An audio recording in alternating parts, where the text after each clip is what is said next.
Dracula by Bram Stoker, Chapter 17.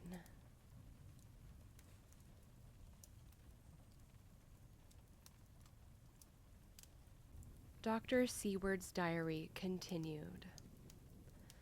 When we arrived at the Berkeley Hotel, Van Helsing found a telegram waiting for him. Am coming up by train. Jonathan at Whitby. Important news. Mina Harker. The professor was delighted. Ah, that wonderful Madame Mina, he said. Pearl among women. She arrived, but I cannot stay. She must go to your house, friend John. You must meet her at the station. Telegraph her en route so that she may be prepared. When the wire was dispatched, he had a cup of tea.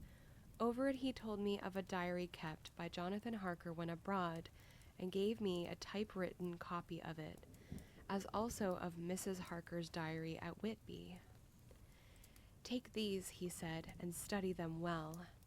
When I have returned, you will be master of all the facts, and we can then better enter on our inquisition. Keep them safe, for there is in them much of treasure. You will need all your faith, even you who have had such an experience as that of today. What is here told, he laid his hand heavily and gravely on the packet of papers as he spoke, may be the beginning of the end to you and me and many another, or it may sound the knell of the undead who walk the earth. Read all, I pray you, with the open mind, and if you can add in any way to the story here told, to do so, for it is all important. You have kept diary of all these so strange things, is it not so? Yes, then we shall go through all these together when that we meet. He then made ready for his departure, and shortly after drove off to Liverpool Street.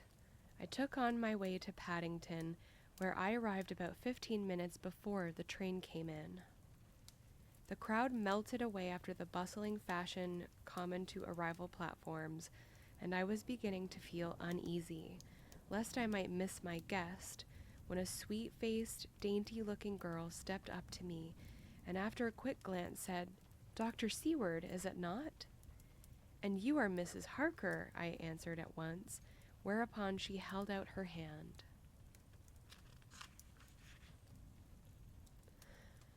"I knew you from the description of poor dear Lucy, but—" She stopped suddenly, and a quick blush overspread her face. The blush that rose to my own cheek somehow set us both at ease, for it was a tacit answer to her own. I got her luggage, which included a typewriter, and we took the Underground to Fenchurch Street, after I had sent a wire to my housekeeper to have a sitting room and bedroom prepared at once for Mrs. Harker.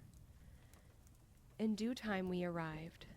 She knew, of course, that the place was a lunatic asylum, but I could see that she was unable to repress a slight shudder when we entered. She told me that, if she might, she would come presently to my study, as she had much to say. So here I am finishing my entry in my phonograph diary whilst I await her. As yet, I have not had the chance of looking at the papers which Van Helsing left with me, though they lie open before me. I must get her interested in something, so that I may have an opportunity of reading them. She does not know how precious time is, or what a task we have in hand. I must be careful not to frighten her. Here she is.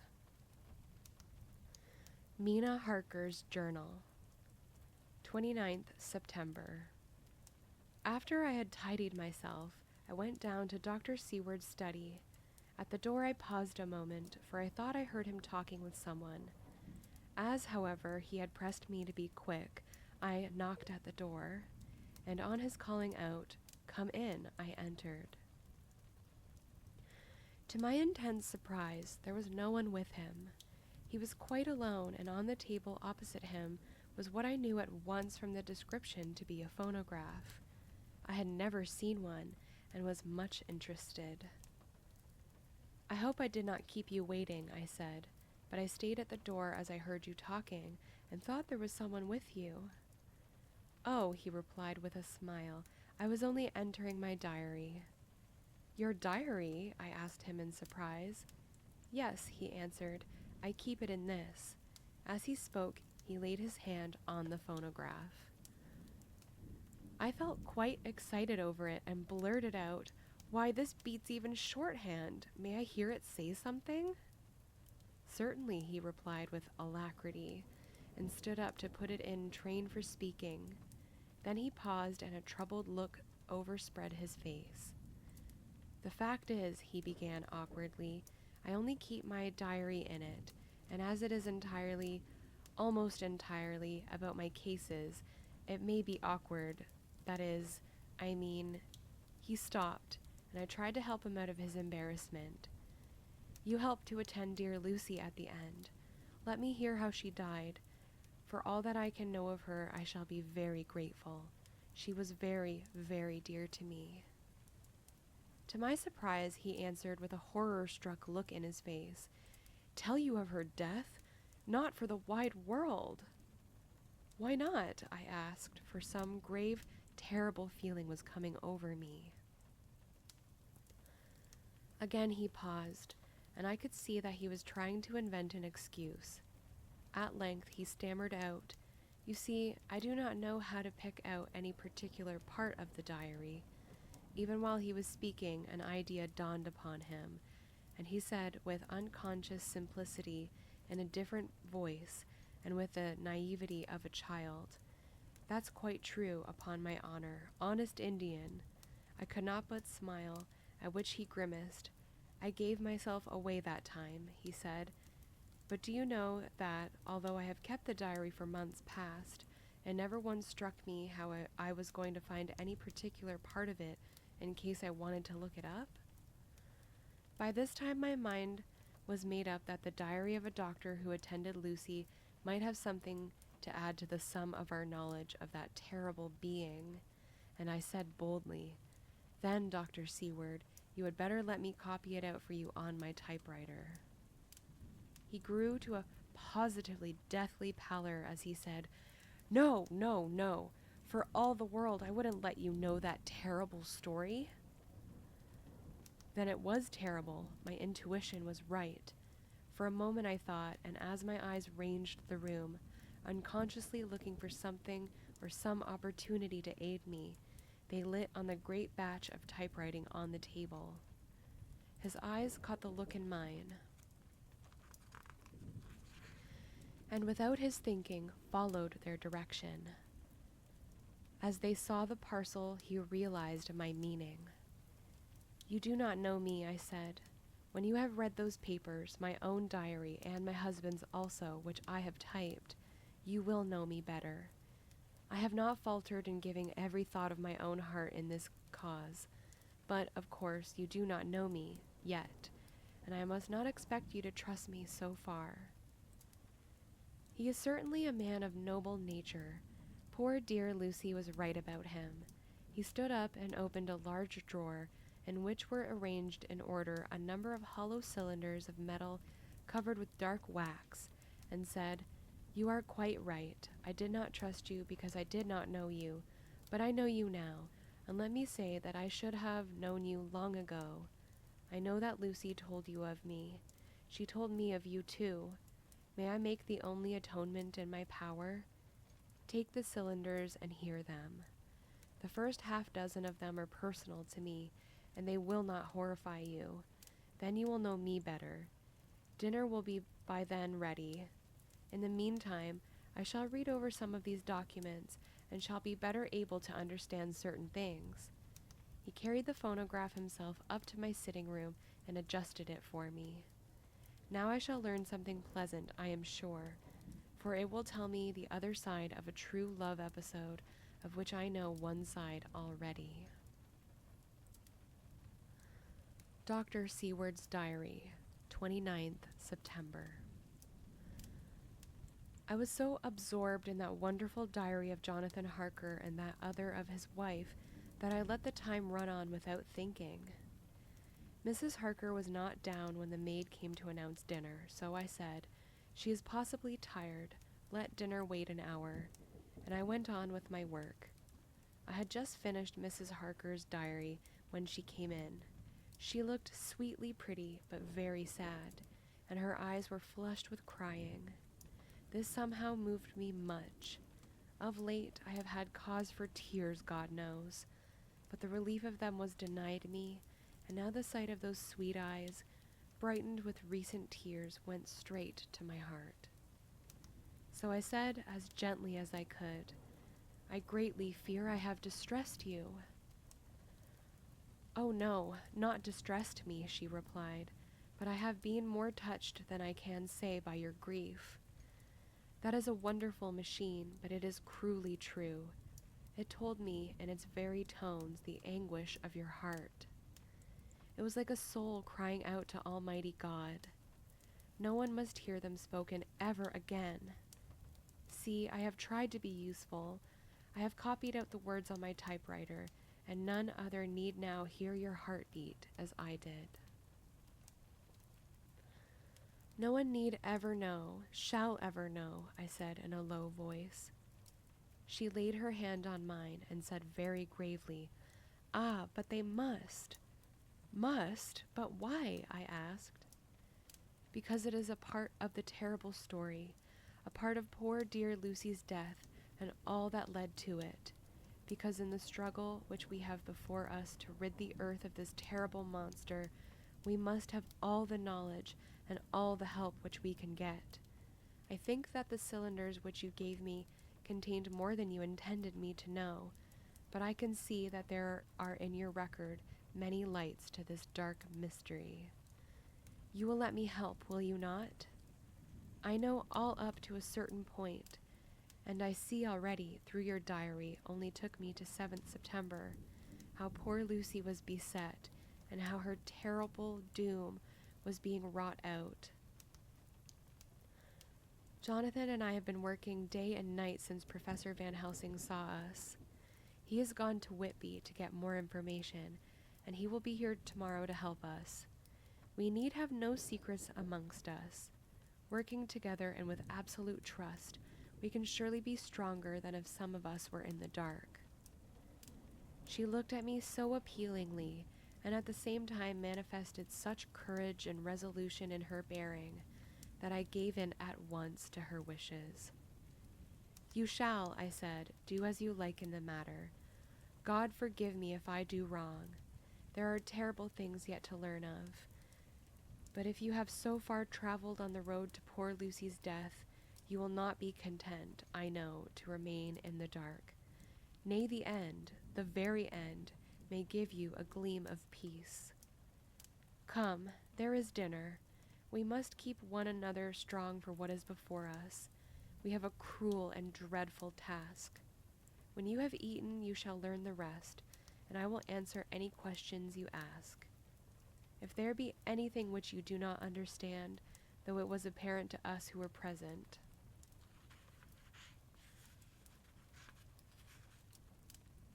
Mina Harker's Journal, 29th September. After dinner, I came with Dr. Seward to his study. He brought back the phonograph from my room, and I took my typewriter. He placed me in a comfortable chair and arranged the phonograph so that I could touch it without getting up, and showed me how to stop it in case I should want to pause. Then he very thoughtfully took a chair with his back to me so that I might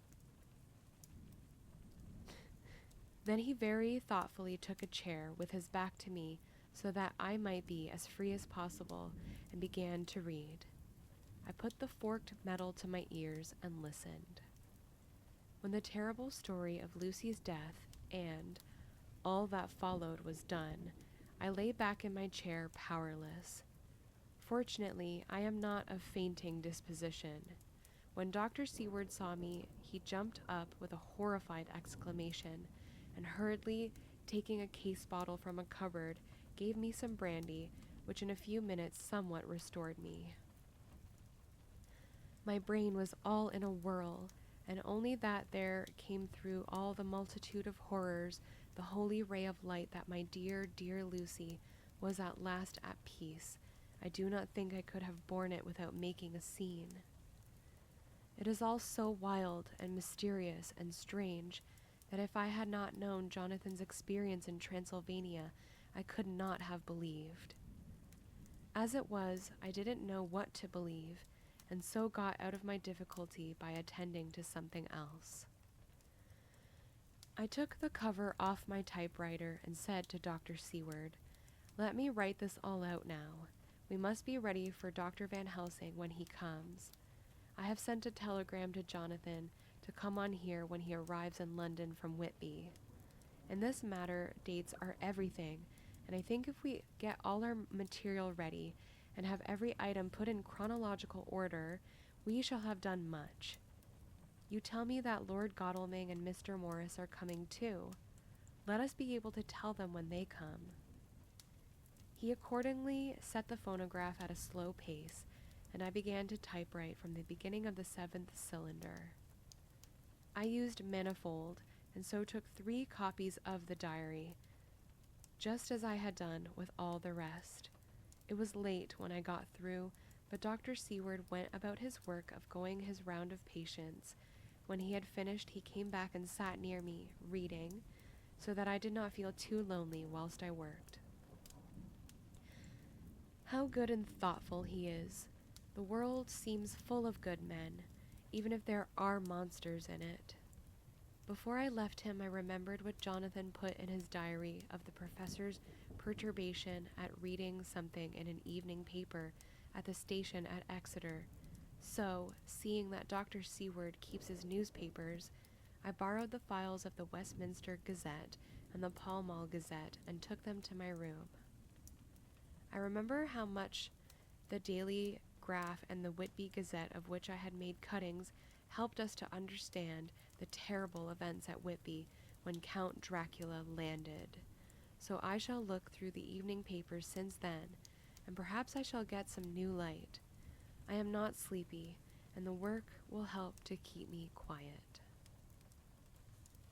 Dr. Seward's Diary, 30th September. Mr. Harker arrived at 9 o'clock. He had got his wife's wire just before starting. He is uncommonly clever, if one can judge from his face, and full of energy. If his journal be true, and judging by one's own wonderful experiences, it must be, he is also a man of great nerve. That going down to the vault a second time was a remarkable piece of daring.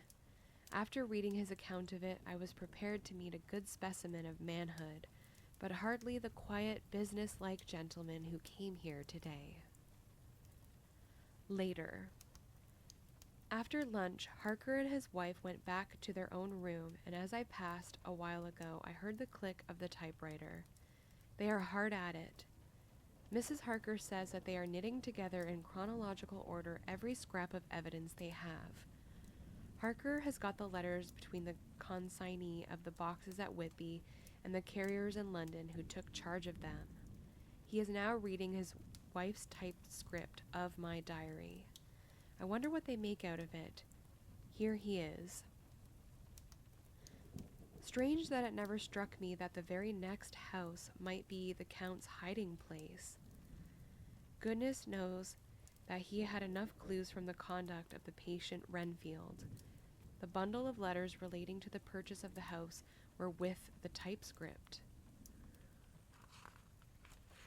Oh, if we had only had them earlier, we might have saved poor Lucy. Stop, that way madness lies. Harker has gone back and is again collating his material. He says that by dinner time they will be able to show a whole connected narrative. He thinks that in the meantime I should see Renfield, as hitherto he has been a sort of index to the coming and going of the Count. I hardly see this yet, but when I get at the dates I suppose I shall. What a good thing that Mrs. Harker put my cylinders into type. We never could have found the dates otherwise. I found Renfield sitting placidly in his room with his hands folded, smiling benignly. At the moment, he seemed as sane as anyone I ever saw. I sat down and talked with him on a lot of subjects, all of which be treated naturally. He then, of his own accord, spoke of going home, a subject he has never mentioned to my knowledge during his sojourn here. In fact, he spoke quite confidently of getting his discharge at once. I believe that, had I not had the chat with Harker and read the letters and the dates of his outbursts, I should have been prepared to sign for him after a brief time of observation. As it is, I am darkly suspicious. All those outbreaks were in some way linked with the proximity of the Count. What then does this absolute content mean? Can it be that his instinct is satisfied as to the vampire's ultimate triumph? Stay, he is himself zoophagous, and in his wild ravings outside the chapel door of the deserted house, he always spoke of master. This all seems confirmation of our idea. However, after a while I came away. My friend is just a little too sane at present to make it safe to probe him too deep with questions. He might begin to think, and then... So I came away. I mistrust these quiet moods of his, so I have given the attendant a hint to look closely after him, and to have a straight waistcoat ready in case of need. Jonathan Harker's Journal, 29th September, in train to London. When I received Mr. Billington's courteous message that he would give me any information in his power, I thought it best to go down to Whitby and make, on the spot, such inquiries as I wanted. It was now my object to trace that horrid cargo of the Count's to its place in London. Later, we may be able to deal with it. Billington Jr., a nice lad, met me at the station and brought me to his father's house, where they had decided I must stay the night. They are hospitable, with true Yorkshire hospitality, give a guest everything and leave him free to do as he likes. They all knew that I was busy and that my stay was short, and Mr. Billington had ready in his office all the papers concerning the consignment of boxes. It gave me almost a turn to see again one of the letters which I had seen on the Count's table before I knew of his diabolical plans. Everything had been carefully thought out and done systematically and with precision. He seemed to have been prepared for every obstacle which might be placed by accident in the way of his intentions being carried out. To use an Americanism, he had taken no chances, and the absolute accuracy with which his instructions were fulfilled was simply the logical result of his care. I saw the invoice and took note of it. 50 cases of common earth to be used for experimental purposes. Also the copy of letter to Carter Paterson and their reply. Of both of these I got copies. This was all the information Mr. Billington could give me, so I went down to the port and saw the coast guards, the customs officers, and the harbor master. They had all something to say of the strange entry of the ship, which is already taking its place in local tradition, but no one could add to the simple description, 50 cases of common earth. I then saw the station master, who kindly put me in communication with the men who had actually received the boxes. Their tally was exactly with the list, and they had nothing to add except that the boxes were main and mortal heavy, and that shifting them was dry work. One of them added that it was hard lines, that there wasn't any gentleman such like as yourself, squire, to show some sort of appreciation of their efforts in a liquid form. Another put in a rider that the thirst then generated was such that even the time which had elapsed had not completely allayed it. Needless to say, I took care before leaving to lift, forever and adequately, this source of reproach. 30th September. The station master was good enough to give me a line to his old companion, the station master at King's Cross, so that when I arrived there in the morning, I was able to ask him about the arrival of the boxes. He too put me at once in communication with the proper officials, and I saw that their tally was correct with the original invoice. The opportunities of acquiring an abnormal thirst had been here limited. A noble use of them had, however, been made, and again I was compelled to deal with the result in an ex post facto manner. From thence I went on to Carter Paterson's central office, where I met with the utmost courtesy. They looked up the transaction in their daybook and letter book, and at once telephoned to their King's Cross office for more details.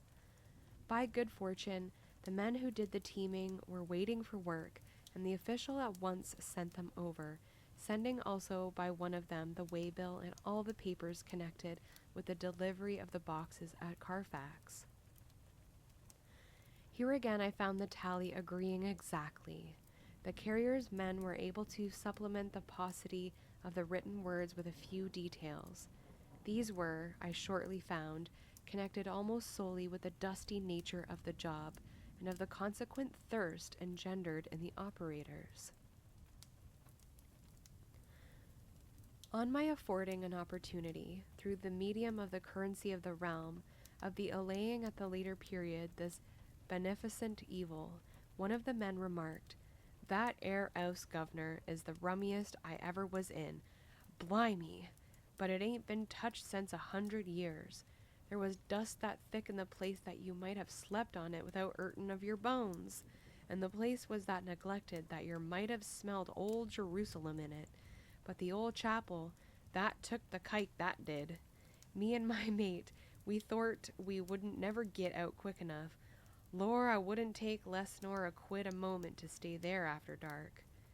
Having been in the house, I could well believe him, but if he knew what I know, he would, I think, have raised his terms. Of one thing I am now satisfied, that all the boxes which arrived at Whitby from Varna in the Demeter were safely deposited in the old chapel of Carfax. There should be 50 of them there, unless any have since been removed, as from Dr. Seward's diary, I fear. I shall try to see the carter who took away the boxes from Carfax when Renfield attacked them. By following up this clue, we may learn a good deal. Later, Mina and I have worked all day, and we have put all the papers into order. Mina Harker's Journal, 30th September. I am so glad that I hardly know how to contain myself. It is, I suppose, the reaction from the haunting fear which I have had, that this terrible affair and the reopening of his old wound might act detrimentally on Jonathan. I saw him leave for Whitby with as brave a face as I could, but I was sick with apprehension. The effort has, however, done him good. He was never so resolute, never so strong, never so full of volcanic energy as at present. It is just as that dear, good Professor Van Helsing said, he is true grit, and he improves under strain that would kill a weaker nature.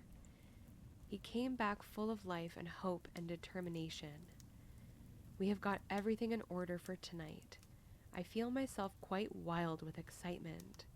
I suppose one ought to pity anything so hunted as the Count. That is just it. This thing is not human, not even beast. To read Dr. Seward's account of poor Lucy's death and what followed is enough to dry up the springs of pity in one's heart. Later. Lord Godalming and Mr. Morris arrived earlier than we expected. Dr. Seward was out on business and had taken Jonathan with him, so I had to see to them. It was to me a painful meeting, for it brought back all poor dear Lucy's hopes of only a few months ago. Of course, they had heard Lucy speak of me, and it seemed that Dr. Van Helsing, too, had been quite blowing my trumpet, as Mr. Morris expressed it. Poor fellows, neither of them is aware that I know all about the proposals they made to Lucy. They did not quite know what to say or do, as they were ignorant of the amount of my knowledge, so they had to keep on neutral subjects. However, I thought the matter over and came to the conclusion that the best thing I could do would be to post them in affairs right up to date. I knew from Dr. Seward's diary that they had been at Lucy's death, her real death, and that I need not fear to betray any secret before the time. So I told them, as well as I could, that I had read all the papers and diaries, and that my husband and I, having typewritten them, had just finished putting them in order. I gave them each a copy to read in the library when Lord Godalming got his and turned it over. "It does make a pretty good pile," he said. "Did you write all of this, Mrs. Harker?" I nodded and he went on. "I don't quite see the drift of it, but you people are all so good and kind and have been working so earnestly and so energetically that all I can do is accept your ideas blindfold and try to help you. I have one lesson already in accepting facts that should make a man humble to the last hour of his life. Besides, I know you loved my poor Lucy."